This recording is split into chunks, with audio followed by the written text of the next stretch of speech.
This is not just an issue for today. The trauma of this war, of this violence, of this sexual violence, will stay with these people for a very, very long time.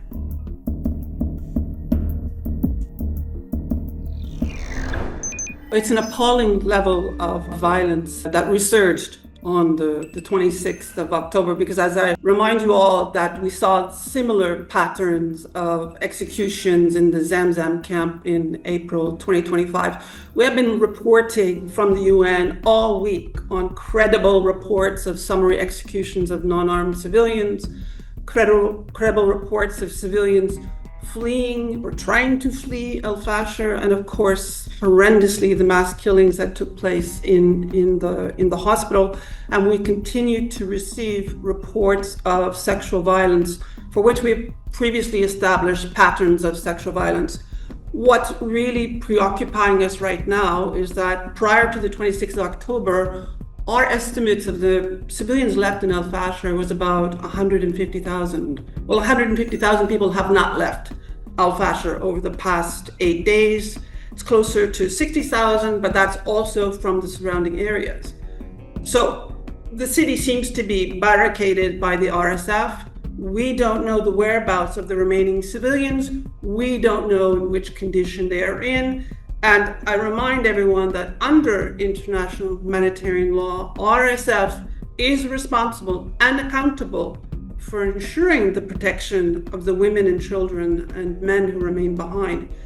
So it's a horrific situation and no ceasefire to date. No, we are not able to reach into the city, despite for several months insisting from the level of the Secretary General that we be allowed safe passage into al-Fashir for the protection of civilians.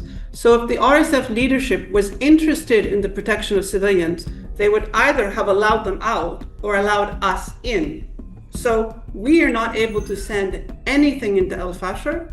It's been besieged for more than 500 days. So this appalling situation comes on top of 500 days of lack of access to basic necessities. We have given the RSF every opportunity. I myself was in Tawila for a week, a few weeks ago. I could have gone in. We can go in and support. I'm not there to broker a ceasefire. I'm there to broker protection of civilians, which they have not allowed us to do. So again, they will need to be held accountable for what they are doing to the people who remain in al-Fashir, but not just the people who remain, those who have managed to escape over the past 500 days to seek assistance. When I was in Tawila, women arriving from al-Fashir on foot for several days, it's 50 kilometers, carrying severely malnourished children. This is not just an issue for today. The trauma of this war, of this violence, of this sexual violence, will stay with these people for a very, very long time.